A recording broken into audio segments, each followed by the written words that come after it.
Let's face it, from poverty to pollution, our world is facing some pretty big challenges. Solutions are needed to deal with them. There's one group that may have answers, yet it's often overlooked. That group is us teens. But there's an organization working to change that. The Global Collab runs an annual contest called the Teens Dream Video Challenge. Before I tell you more about the Global Collab's video challenge, I need to first explain SDGs.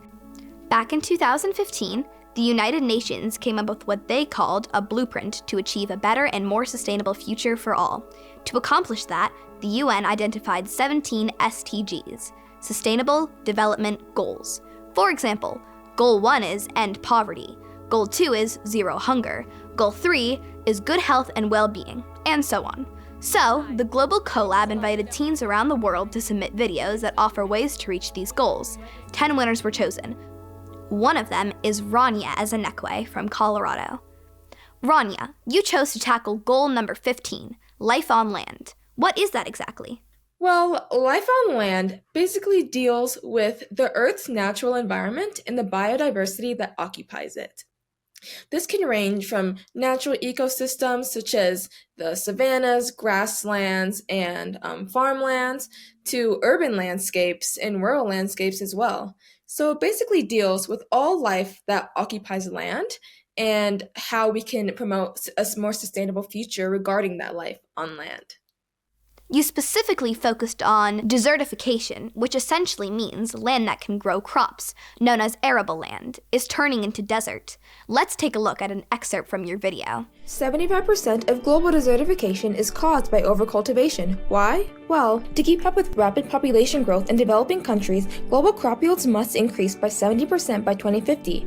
To do so, farmers employ intensive cultivation methods that deteriorate soils, deplete freshwater resources, and contribute to desertification. So, how can we resolve this crisis while safely maximizing crop yields? Good question. And you actually came up with a possible solution.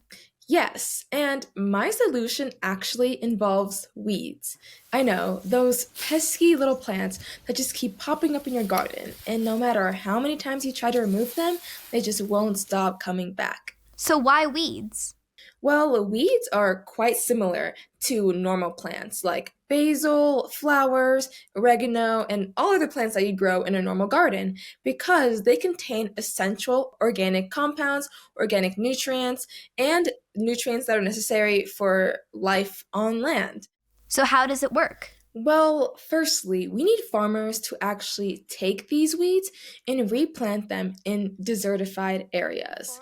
And when farmers plant these weeds in those areas, the weeds actually provide nutrients to the soil because they rapidly grow, and they also thrive in depleted soils, meaning that they can provide nutrients to the soil without taking much in. And when they do remove them, the soil is completely enriched as the weeds have provided essential nutrients to the soil so that when farmers go to plant the crops that they actually want, the crops can grow and thrive in those newly restored soils. That's awesome. And no one before you ever thought of using weeds this way? Maybe someone has thought of it, but I guess I was the first one to actually implement it, research it, and publicize it on this widespread scale. Very cool. What gave you the idea to turn useless weeds into useful fertilizer? Well, I just looked into my backyard, basically. My backyard has many weeds in it, unfortunately, especially my garden area. So I was just doing a little bit of thinking, and I thought, well, what differentiates a weed from a plant? Basically, not very much, besides how fast they grow and what humans think of them. So I basically just thought that, maybe we can repurpose these weeds in very beneficial ways that could benefit everybody. What a great idea. You even developed a kit to promote sustainability. Yes, and my sustainability kit is actually called Grow Your Own Garden, or GYOG for short. Many people, especially in urban areas, in areas that are in the central cities, don't really have very much access to gardens like I do in a suburban neighborhood. So I thought, why don't we just bring that garden size and shrink it down a little bit?